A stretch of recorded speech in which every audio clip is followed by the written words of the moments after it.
And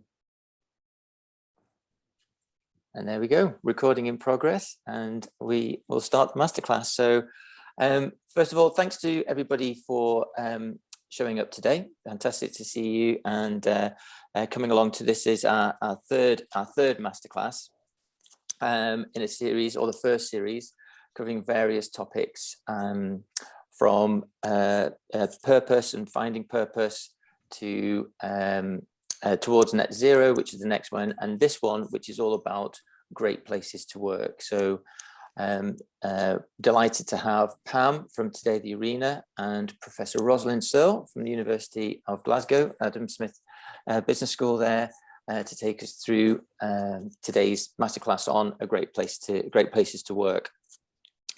So my role as the lead of everyone's Edinburgh Business for Good is just to do a little bit of an introduction to who we are, what we're trying to do, and to set up the today's session. And while I'm doing that, if you could just pop in the chat your who you are, your name, and the organization you're representing, and maybe something that you'd like to be getting out of today, that would be fantastic, and we can capture that and have a look at that as we're going through the session. But as a way of background, Everyone's Edinburgh is actually, it's a charity, it's a newly formed charity. It actually came into fruition earlier this year, and it's a sort of cross-sectorial gathering of individuals who represent organisations like Edinburgh Council, the Edinburgh Chambers of Commerce, Edinburgh University, Edinburgh Napier University. There are large organisations like Balfour Beatty represented, and small organisations like Today the Arena, like myself and Pam's business, and small coffee shop owners. And it's a real mixture of people who've come together under the banner of, well, what can we do for Edinburgh to make it a fairer and sustainable place, and actually trying to move it towards achieving the UN Sustainable Development Goals. And so that cross-section of people meet and we come up with various ideas and what can we do to basically to fill in the gaps. So we're not trying to reinvent the wheel, but try and fill in the gaps to help the city in its journey towards reaching the Sustainable Development Goals. And the first initiative that we came up with was this idea of Business for Good. A Business for Good is a program of masterclasses, of clinics. We have resources online and toolkits and online courses, and actually in-person courses and events, all really trying to help businesses in Edinburgh move towards a more purposeful and impact-aware way of doing business. And so that's what we're about.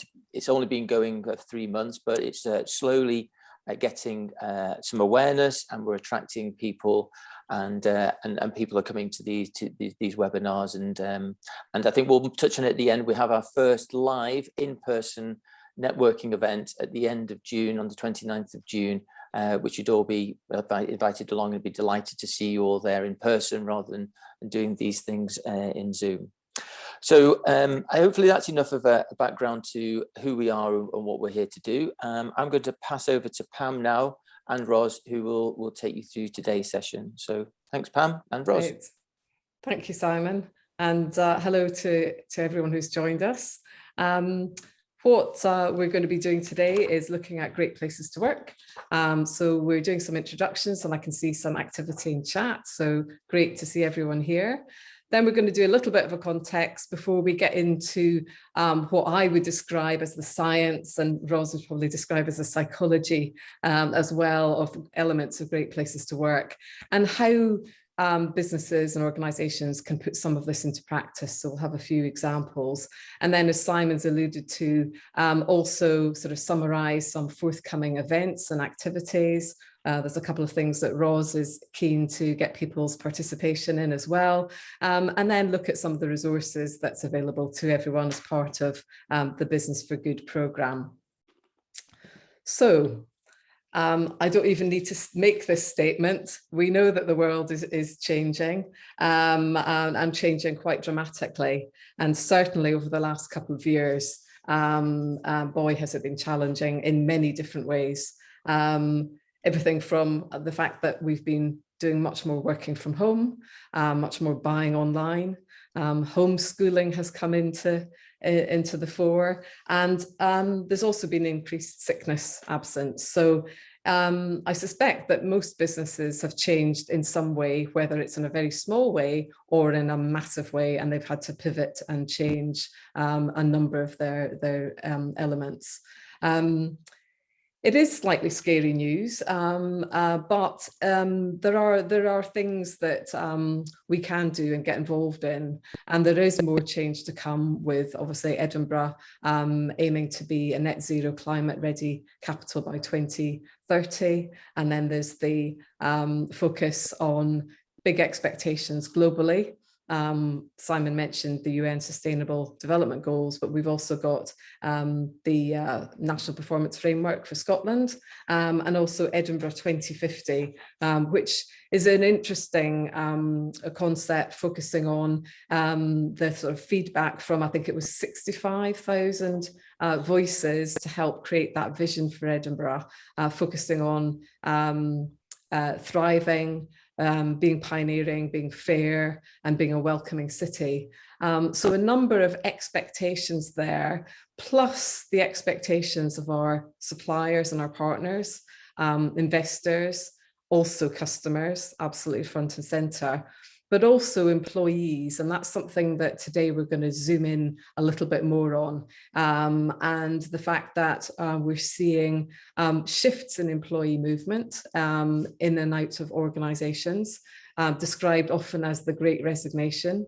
And as the BBC reported on Tuesday this week, I think it was, job vacancies are outpacing unemployment for the very first time.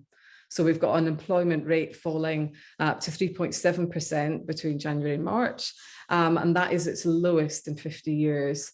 But job openings have risen to a new high of 1.3 million.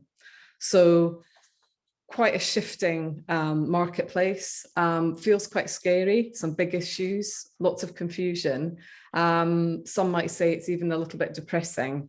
But what we're trying to do today is really focus in on what does that great place to work look like, to create that for your employees, but also the impact that has on your customers, your investors, your suppliers, and your partners.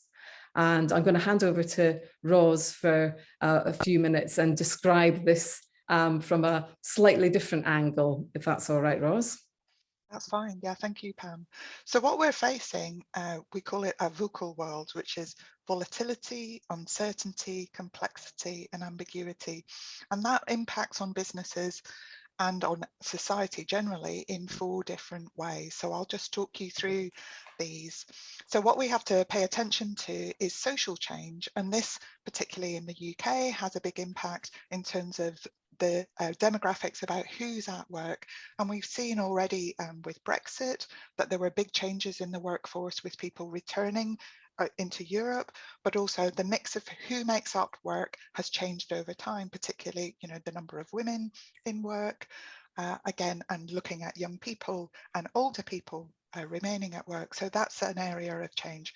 We've also got economic pressure. And, you know, if you're running a business today, I don't need to tell you the minutiae of that and just how volatile it is. But we've also got coming in added pressures from fuel prices and from food prices that have an impact on this economic pressure. So the cost of living increase has a really dramatic impact there. We've also got issues about having to reframe and focus on resources within business and reconfigure how you do that. And what I'm going to be arguing today is that if you pay attention to workers and to your supply chain, then they can make your capacity to navigate through this VUCAL world much, much easier, because they will help you do that. We've also got new forms of organizations as people have to reorganize, look at how they're costing, how they're positioning their offering in different ways. So think about EasyJet, a couple of weeks ago decided that they were going to take out 2 of the lines of seats within their planes so that they could run them with less people, because the pandemic was having an impact on their staffing levels. And so they faced the choice between either not running their planes or running their planes in a different way. So they were pivoting to allow them to come back to those, putting in those seats again. But at the moment, they're taking out those seats so that it allows them to be economically viable and to be able to manage with their crews, as it were. We've also got issues to do with technical and innovation developments. So again, we often find that innovation is driven by these economic pressures, but sometimes we get huge technical developments, like the pandemic has really accelerated our capacity, to do this meeting, to record it, to have things available. Certainly the teaching that I do, much more looking at a different offering to students, using the technology in a very different way, and actually I would argue maybe improving how we're transmitting, how we're learning things in a different way. It also creates different vulnerabilities, so that things that people might not be aware of in terms of cybersecurity, for example, that can be a driver here in terms of those technical changes. And finally, we get that geopolitical transitions. We had back 10 years ago, we had the first Scottish referendum. That could be an issue, and certainly is something that has to be looked at. We've also had the Brexit and the huge changes that that's meant, but also we're seeing massive changes, with Ukraine, all of this, meaning that things that we have previously taken for granted about who were alliances, who was areas where we did business, all of that changing. So what I would argue is, if we do nothing, we have to learn how to manage in this VUCA world. And we would argue that being a great place to work actually gives you a whole suite of resources that can help you to do this. So let me hand back to Pam now. Thanks for that, Ros.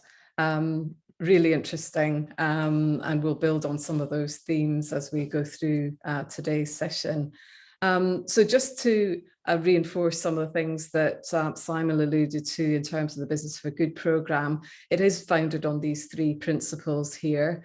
And if we look at areas such as growth, for instance, and growing responsibly, there's a number of ways that we've highlighted here. And what I wanted to sort of highlight is in terms of well-being, and keeping that in mind as a particular thing when we talk about great places to work, and also purpose in terms of that being about increasing the well-being of all our stakeholders and creating great places for employees who are clear what they're doing and how they're doing it. And we're going to explore in the second half of today's masterclass this concept of consistency and alignment between employees and customers and suppliers, for example, in what businesses say and do. And Ros is going to share a fantastic way of looking at that through different lenses.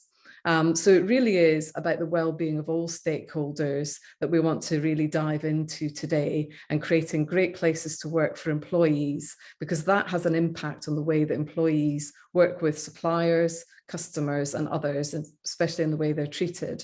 And I often say, having worked in John Lewis Partnership, that if you create a great place for people to work, that has in turn a great effect on the way that customers, for example, and other stakeholders are treated.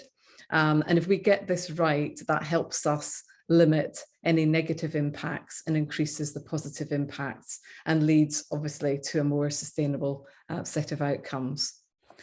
So let's just take a little look here at an example of businesses for good that also create great places to work. And we've picked the B Corps as an example. And the evidence does suggest that businesses that are using purpose and impact as a driver for sustainable growth are doing very well. Even though that's not the main reason for them doing it. But here are some of the stats that come from the B Corp movement. B Corps being purpose-driven businesses that have signed up to some very exacting standards.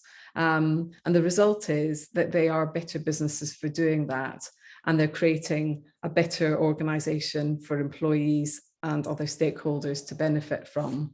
And I'm going to share a couple of a few examples here. We've got some of the very well-known names that many of you will be very familiar with, but in the spirit of everyone's Edinburgh, just promoting some Scottish and some local businesses who are B Corps, likes of Muckle Media in PR, Prickly Thistle, who are design and textiles organisation, and Paw Print, which is very interesting organisation who have created an app to measure your carbon footprint. And then we can't forget the whiskey industry with Bruichladdich, apologies, there. So just some examples of great places to work that are part of this B Corp movement. So without further ado, Ros, I'm going to hand things over to you to take us through some of the more psychological elements to this. Thanks, Pam. So if we think about what makes a great place to work, it's actually got some fundamental psychological principles that are going on there, if you like, underneath the bonnet. So the next slide starts us on this journey. So there's some characteristics that link people, what we call psychologically attach people into businesses. And they do them, there's 3 distinct ways that we can think about this. So first is in terms of people's identity.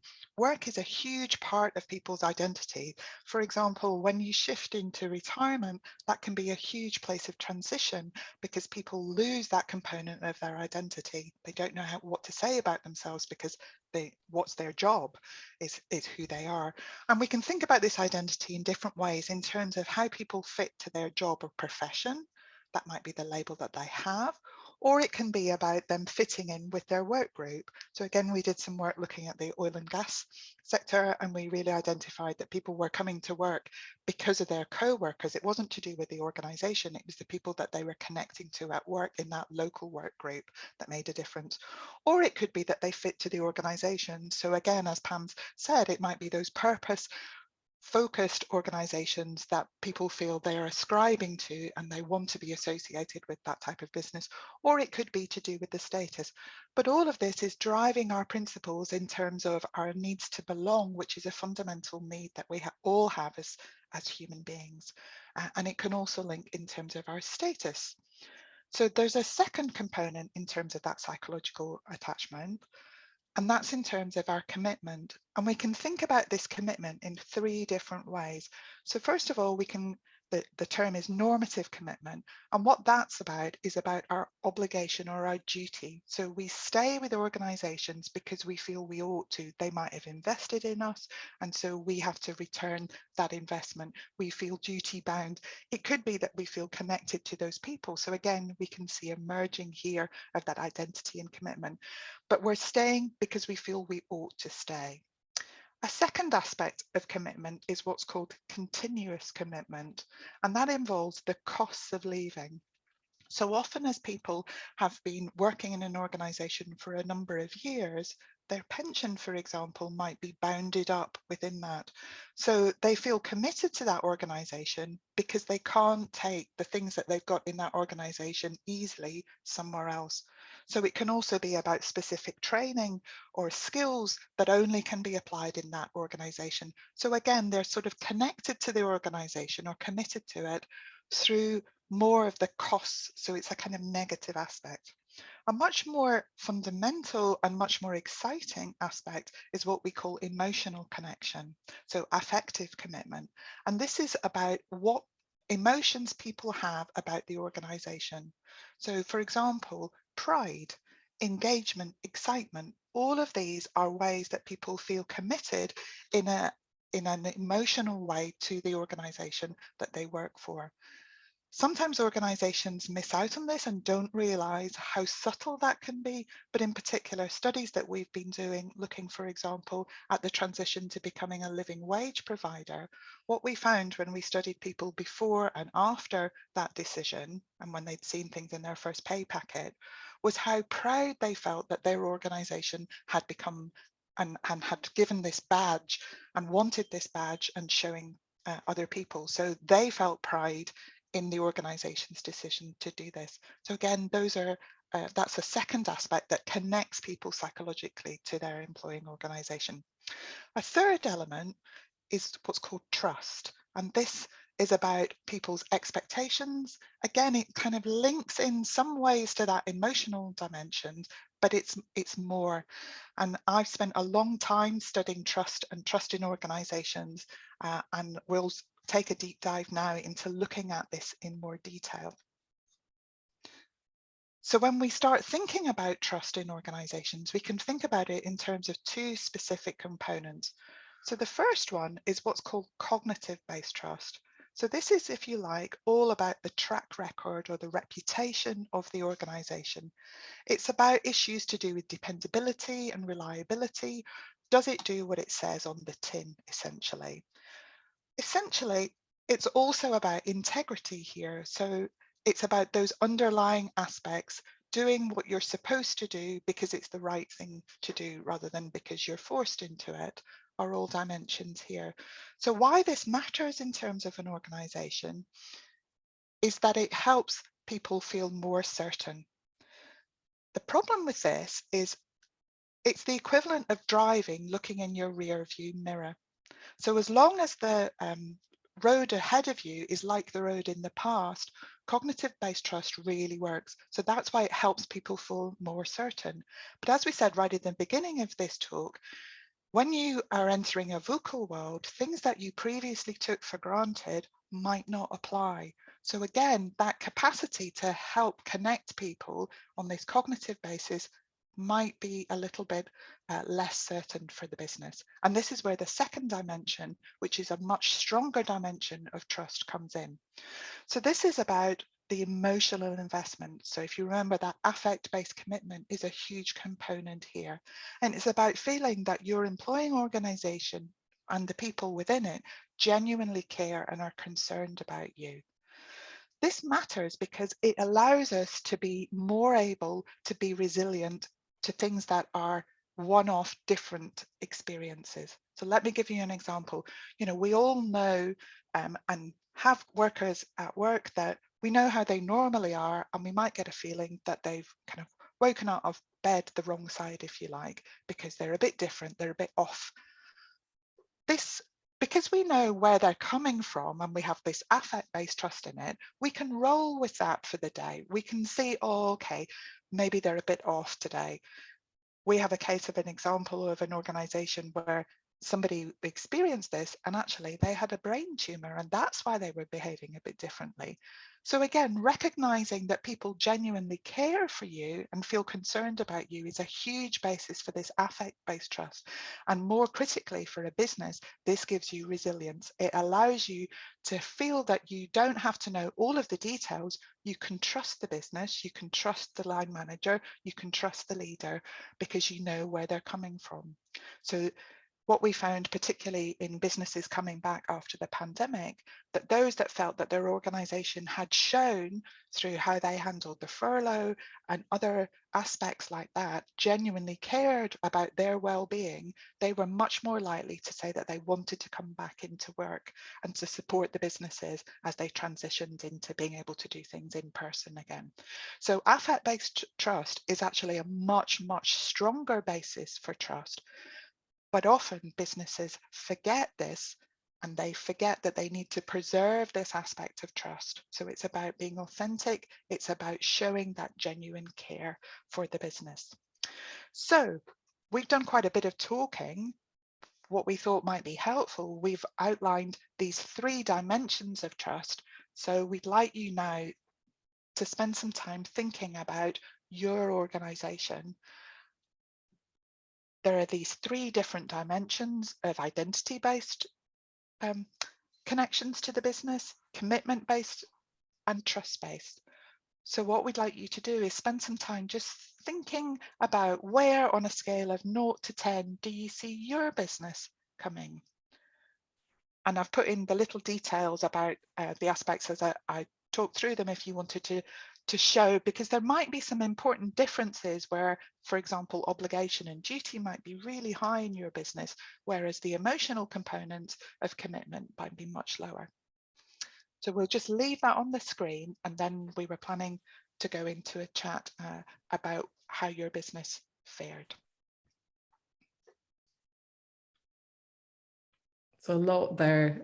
Thank you for that, Ros. A really interesting way of looking at that through these 3 characteristics. So while people are having a little think, I just thought I would maybe zoom in on trust, because I think trust is something that I know you explained a little bit more detail, but maybe I just wondered if anyone wanted to pick up on how they might rate their business from a trust perspective or any of the other dimensions. I just thought for a few minutes, if anyone has any first thoughts about this or about this as a way of looking at your organization.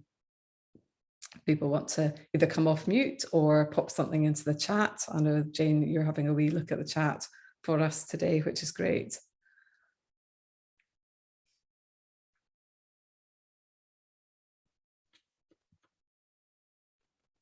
I'll come in, Pam, because I just this is all new context for me as well. So it's really interesting to see, and I was just thinking about identity, and I mean, obviously, I can see how well. I suppose, working with a group of people, so I was thinking about maybe myself and even with partners, like, with Sarah, with the Wellbeing Economy Alliance, you feel this sense of identity of people that not sometimes necessarily within an organization, but of like values and like-minded, and a sense of purpose as well, which I think is quite interesting. And I'd not really thought about it as an identity as such, but I guess it could be, couldn't it? It's not necessarily just an organization. It could be sort of almost like a movement. That was just one observation, because I think that sense of identity that now you've articulated like this, Ros, which is amazing. It's, you think, oh, actually, yeah, that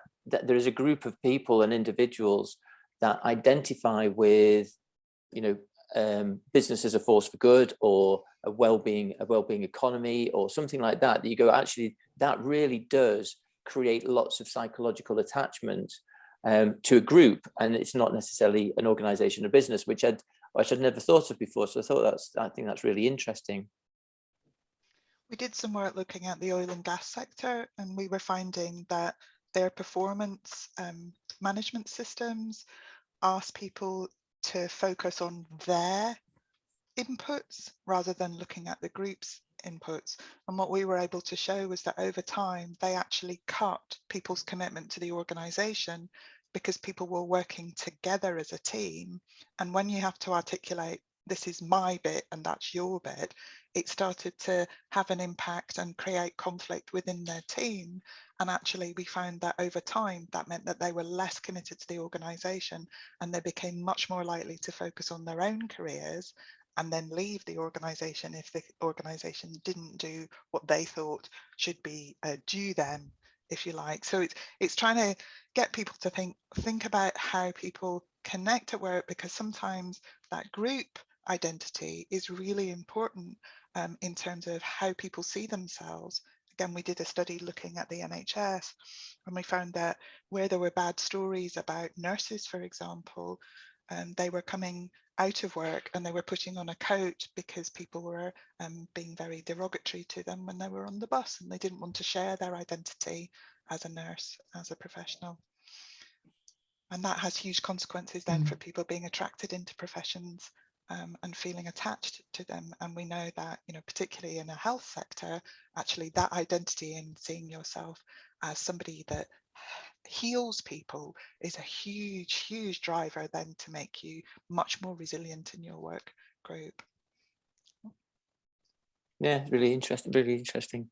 I was going to ask Ed, actually, because I know, Ed, I don't know if you're able to come off mute, but I know you work for I think it's a larger sort of tech company. And I was just interested to see, in terms of your own, but because you've come on here as just someone who's interested in driving sustainability in your business. So how does your company sort of align to some of these things here? Absolutely. I was actually going to jump in there as well. So just looking at the three categories there, I think identity for us is really important one, because during the pandemic, not only did we have to deal with remote working, but actually our CEO was dealing with personal issues as well. He was grieving. And so therefore, a vice president stepped up into the role of actually a partnership of vice presidents to then look after the whole company. And unfortunately, we had some impact on what we see here as what Rosalind mentioned earlier, as in the group culture, which impacted the identity. And I think as soon as you see a bit of a shift in that, you then have a knock-on effect with regards to commitment and trust. So as soon as that culture is impacted, I think it's a very delicate thing, because like we touched on earlier, it's who you are, it's what you believe is your purpose to work with this company, and that's what we do. So if there's any misalignments with any of the employees that has that shift, you're going off course.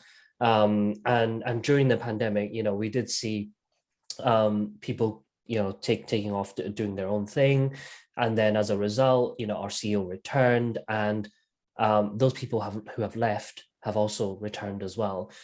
So that was quite interesting to see. Actually, the leader of the business also creates that culture, that identity as well. So it's embedded into, I guess, your personal brand extends to the whole company brand as well, which I found interesting. So I think for us, commitment, obviously, we try and keep our talent as much as we can. We won't stop them from exploring, but we do we do feel obliged to respect them, and also the trust and cognitive areas as well. Sometimes I get the effect side is sometimes a bit reactive, but I guess that needs to be a bit more long-term, just like the cognitive side as well, which is the long-term vision, and that touches into a bit of management and leadership as well. So those are a few thoughts from my end, to share. Yeah, thank you for sharing those. Yeah, and that's a really good point about leaders, I think, in particular. So both, when you have a startup business, as that business grows, your capacity to know everyone in that business and to be able to align their purpose becomes harder to do. But also the skills that you have in a startup might not actually be good for a business to be bigger and more sustainable. So, for leaders, handing on to the next generation, if you like, it is a really difficult one for them to do. Are there any other contributions? Does anyone want to build on what Ed said, or anything that they want to reflect in terms of their business? I don't know, Sarah, have you, we're putting you on the spot there. I can just see you thinking. As Simon knows, I'm a champion for employee ownership. So I'm looking at this from the lens of a certain business model, and absolutely recognise what we're saying here.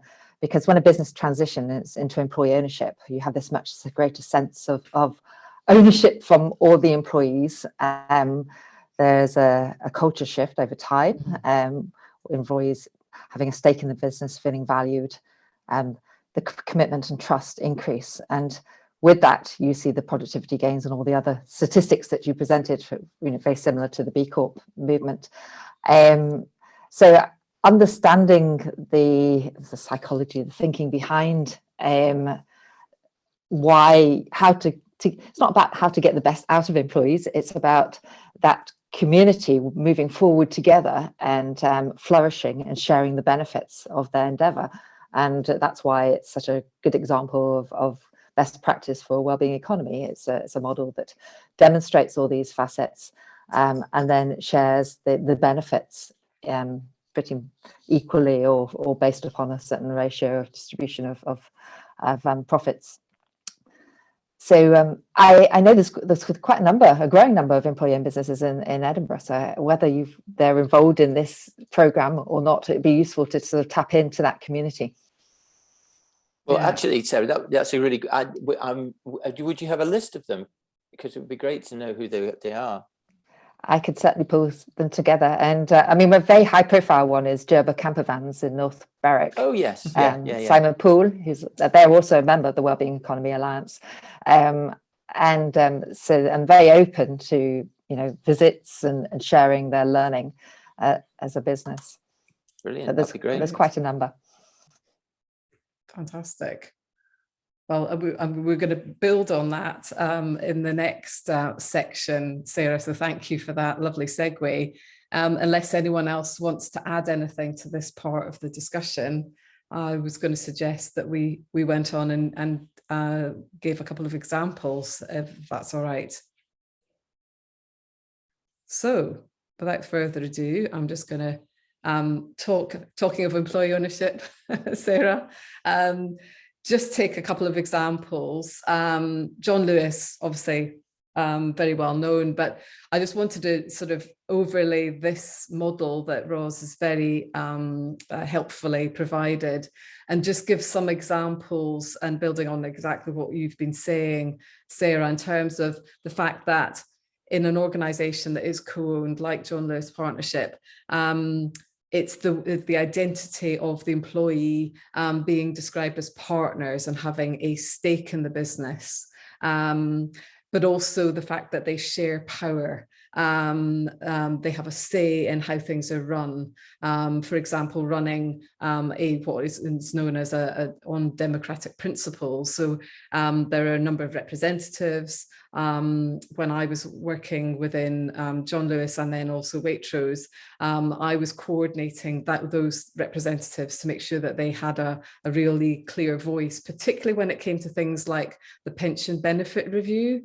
Now that is something that you would think, wow, that's a big topic to allow a number of partners to have a say in. And that took them 2 years, but the whole process was founded in the fact that they wanted to make sure that those representatives were as educated on pensions so that they could then advise their constituents, so to speak, in what the best options were going to be for the future. So what we set about doing was making sure that those representatives were very well versed in pensions and all the different flavours, so that when they were able to vote, which they did on any of the changes, they were doing it from a very well educated point of view, and that they've garnered opinion from across the business. The other element of this democratic principles is the fact that elected partners actually sit on the board. So the partner voice is heard very clearly right at the top level.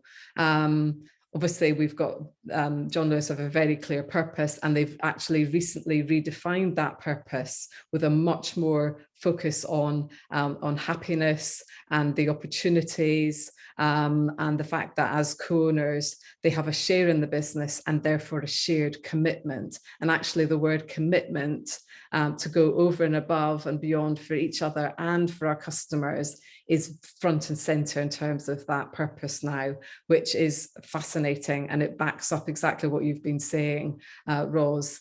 And there's a real sense of sort of tangible pride in the organization internally, particularly where commitment is rewarded, and the fact that profits are shared.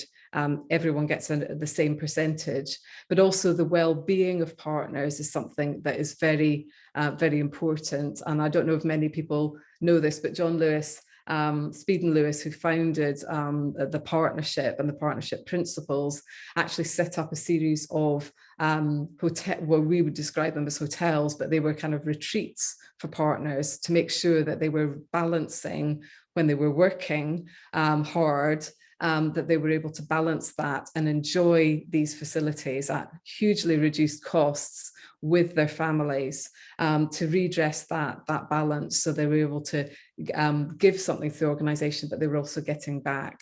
And the other area, which I know, Ros, you want to share your example, is around the reputation that John Lewis Partners have set a sense of pride in, and their responsibility to customers, and that's something that they're very protective of. I don't know, Ros, if you want to share your example that you were telling me the other day about your washing machine of all things. So we ended up buying having to buy a washing machine at very short notice because it had broken, and so we bought it from John Lewis, and we had an email telling us what time they were going to arrive, and it was at 5 o'clock in the evening, and then at 7:15, my husband had a message to say that they were 15 minutes away, and we hadn't unplugged the washing machine, and we weren't ready for them because it was at least 10 hours before they were supposed to get there and things. So we worked with the guys and it was all good, and then my husband just dropped them a line to say, really disappointed not to be able to work with your guys as I was expecting.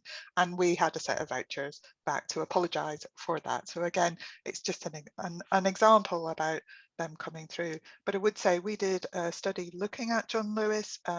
We were able to look at their internal metrics, in particular, how much people trusted the business. And we found that even when you were doing something which on the face of it we would regard as negative, like downsizing, so laying people off, we actually found that over time, because of how John Lewis did it, their staff trust levels went up. So even when you're doing something really, really difficult as a business, if you're doing it in an authentic way that holds on to people and this pays attention to this psychological attachment, then actually you can end up with putting your people in a better place, but also your business in a much more viable place. So I think it's, and we actually have the, the stats that shows you that, which really surprised me. So I just wanted to briefly talk about Edinburgh Dogs and Cats Home, which we've included in a video that looks at living wages within the city. And basically, from an identity perspective, you can see that as a charity, it has a very compelling offer. And so people identify, in terms of their job roles and in terms of who they're working with, the animals that they're caring for, but also the organisation as a whole. There's a huge sense of pride that people have in the work that they're doing and what they're contributing to the city, and it's it's a very long-standing organisation. But what was interesting from a trust perspective was actually they've focused really on well-being for their staff and identified through doing a stress audit, some important hidden costs that were happening within their business. So they were losing people because people didn't feel that they could commit to the organization because basically there was no future in terms of money and things. So the decision to pay a living wage, they identified as actually was a really important transition piece for them that helped them to make more well-being provision for their staff. So what they identified as well was that there were huge savings in terms of not having to do recruitment anymore. They actually found that their staff absence levels went down. And this is something that is very common within businesses, and also not necessarily just with them, but with other businesses, that how people do their jobs. So you're able to attract better quality people if you are recruiting, you're able, and they work harder because they're more skilled, they're more focused, they're more committed to the organization. So in terms of, just looking at the raw data in terms of your staffing costs, actually it unlocks a whole suite of benefits that release these additional burdens and costs for a business. So actually your balance sheet becomes much more even with making the decision to become a real living wage provider. So these are some examples for the business. So if we look now a little bit more at trust, if you like, the way that we can think about it is in this kind of paradoxical sense that trust is both the smoother in terms of relationships and helping to smooth out problems within them, and also the glue that holds them together. Pam and I didn't realize when I agreed to take part in this, I didn't realize she was involved with John Lewis Partnership. So while this might look like a stitch up, it's not. But again, we found that we did a very, very detailed study of John Lewis, and what we found was that because they paid attention to these trust relationships, particularly with their suppliers and with their customers and with their staff as well, that actually, particularly around the global financial crisis, they were able to use their trust bank, we've called it, and that helped them. Their suppliers were much more willing to renegotiate and prioritize John Lewis above other suppliers that they were, so other people that they were supplying, because they trusted John Lewis and they felt that John Lewis had always been a good partner for them. So it allowed them to renegotiate those, and we've seen that through post-pandemic, particularly around hospitality businesses. People that had trust built into their business were much more able to come back quickly from that. So we can think about trust in terms of a whole suite of benefits. I spend my life collecting these metrics, but really, having trust in your business has a huge, huge dividend for you. So both in terms of the performance and the motivation of your staff go up. It also can help reduce the stress levels proactive employees, because again, there's that affect-based trust, so people feel that there's this genuine concern, so it's a less political environment. It makes it much more cooperative, so people are much more likely to tell you things that are happening that could be a concern. They are able to share problems before they become problems, so that you actually are smoothing out those bumps. And if you remember right at the beginning, I was talking about managing in that VUCA environment. Having trust helps you to do that.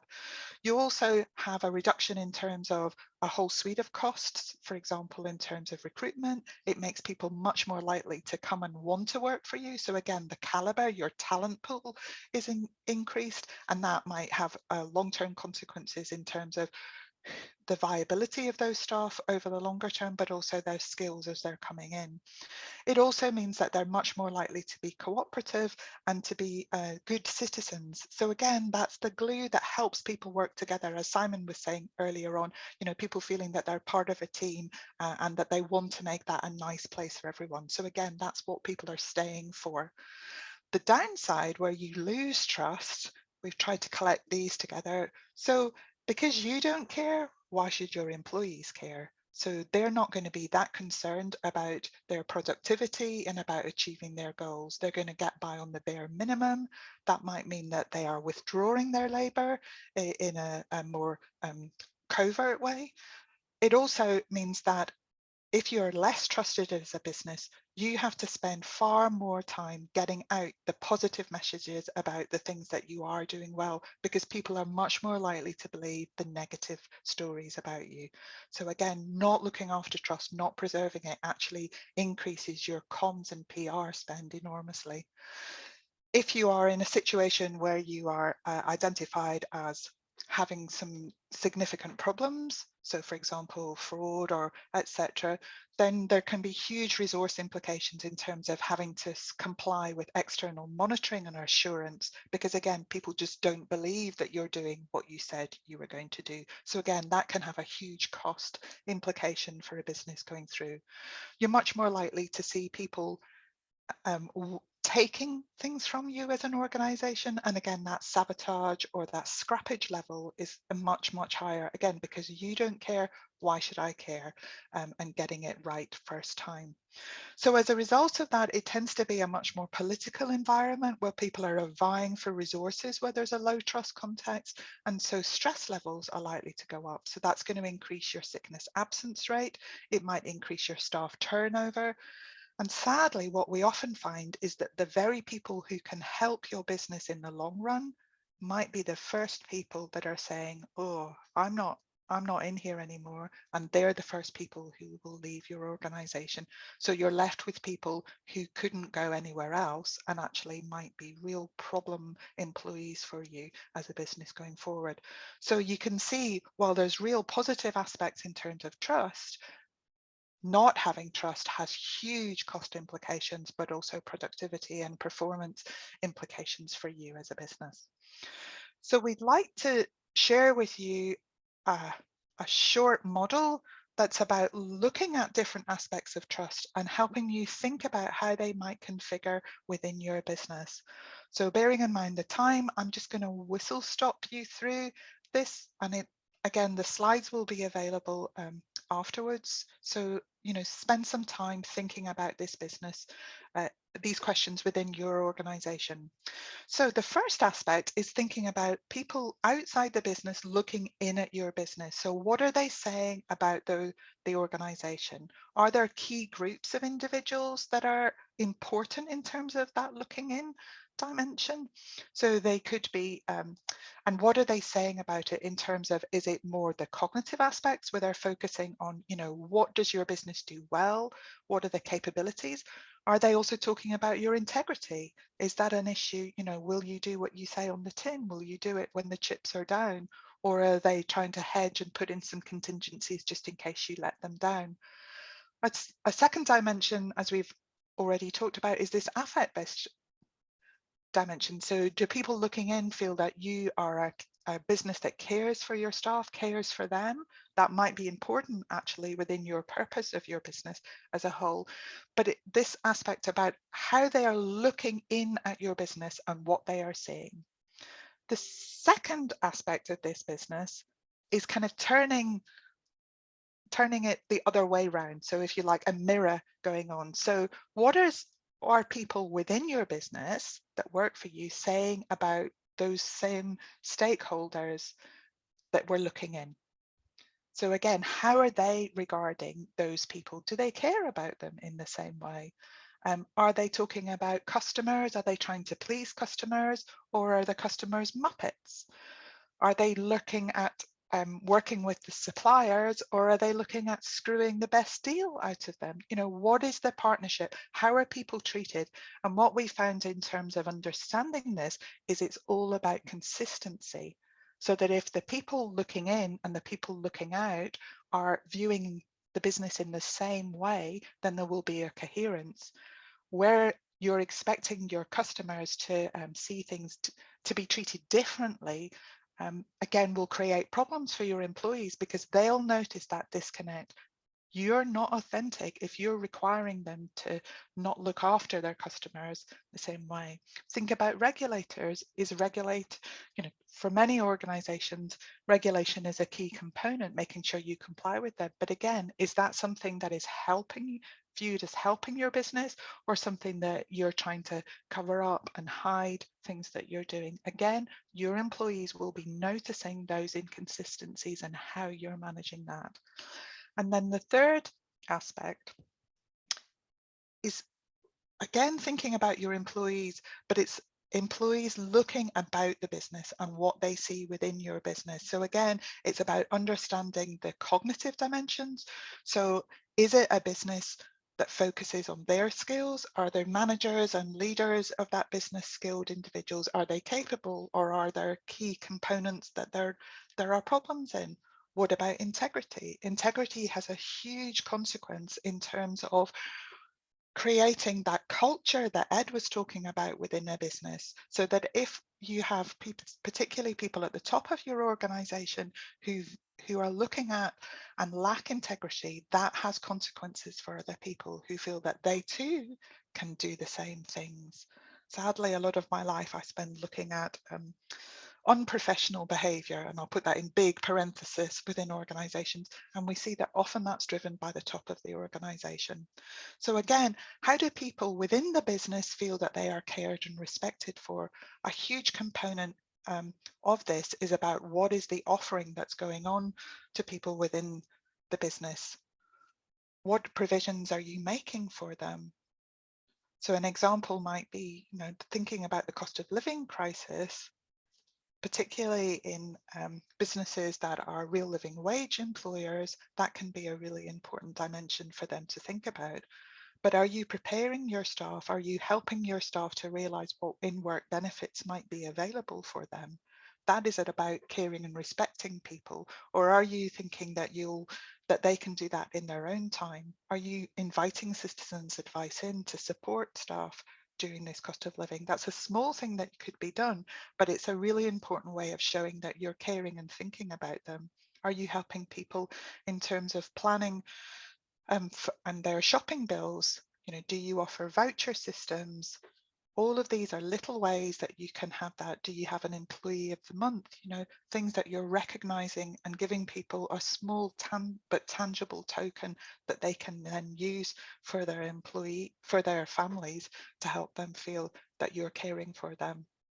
We're going to see when the budget comes in the autumn that it might actually be too late for many businesses and for many employees, because waiting until then, people will get really anxious. And going back right to the start of this talk, those psychological connections and attachments to organizations are going to become very strained, because where people are really anxious and worried about money, it's going to affect how they think. And sadly, I know as a psychologist, it's going to make them less rational in their thinking, so they make less good decisions. Pam. Thank you very much, Ros. I love that model, and a great way of looking through different lenses and that consistency. And what we wanted leave you with a couple of things. One was a little bit of a checklist, and this is just a summary of what we've covered today, but also something for you to take away in terms of just thinking of maybe one thing that you could do to create more trust, or what could you do tomorrow to start to create a great place to work in your business? So I'll leave that with you. And the final element is just to summarize some of the forthcoming events and tools that are available to you. So just in the final few seconds, just to promote, we have a Net Zero Masterclass with Jane, who's also on the call on the 16th. Ros, you have an event also on the 16th. I don't know if you want to say anything quick about that. This will be at Edinburgh University Business School, and it will be a face-to-face breakfast event from 8 till 10, and it will be looking at resilience and living wage. So we'll have a variety of different tables and different space for people sharing different experiences there. Thank you, Ros. And also we'll give you details of all of these things afterwards, because some of you may well want to sign up for the trust audit that Ros is leading, looking at becoming a living wage provider. And then we have the event that Simon mentioned on the 29th of June. I'd love to see you there. And also Simon, myself and Jane are also running Impact Journey training. We'll also share information about that. That starts at the end of August, early September. And then don't forget, the website has a whole toolkit for creating great places to work. So thank you all very much. It's been lovely to meet you all and hear some of your thoughts, and hopefully we'll see you at another masterclass. Thank you, Pam, and thank you, Ros. That was amazing. Really, really good. I really took a lot out of it. If people have to leave now, that's fine, because I know it's just gone 11 o'clock. But what I'll do is I'll email a link to the video, so people can look at this again. I'll also email everyone a list of these action points and that some has to that you can follow up on. And just as an observation, actually, it just what I really enjoyed about this this talk was, and what you've laid out, Pam and Ros, is just how interesting it is about articulating the return on investment of caring. You mentioned caring a lot throughout this, and I think some of the things that business leaders struggle with, and I talk as myself as, you know, from business leader coming into it to try, well, how do we tackle this whole issue of being more purpose driven and impact aware, is if you talk about a living wage, for example, immediately you think, oh, an additional cost that's going to cost me more money because I have to pay people more. But I think what you've talked about here is, well, it's not just about paying people more, it's about investing in trust, it's about investing in care. And actually that care doesn't, it has, it demonstrates and manifests itself in lots of different ways. There is then you get a return on that investment. And I think that's really important message for us to get across as part of the Business for Good program, is don't think of these things as costs, think of them as investments. And just the models you've got there just really helps. It helps build a much more robust argument to that, rather than it's a good thing to do, trust me. It's all that, it's just like, oh, it's a nice thing to do. So anyway, so that was, yeah. Sorry, Ros, yeah. It's the business case. We're trying to argue that in the past, we've looked at particularly living wages as a cost to a business. We need to change that and look at what are all the benefits that are released from that. And we haven't talked about the fact that people can have just one job, which means that they have chances to recover, they have chances to and opportunities to learn the skills, like learning to drive. It gives them opportunities to increase their capability, again, that they can put into your business. So it's about helping people have their own choices, making them more sustainable workers, because they can look after themselves, they can rest and recover, they can buy the family groceries. All of these make a huge difference for them and make them feel that they are a member of society as well. Amazing. Thank you. So that was great. So thank you everybody for making it. It's great to see you all. I'll email this all on to you a bit later on today. And thanks again, Pam and Ros. I'm going to stop recording now. Okay, thank you. Thank you.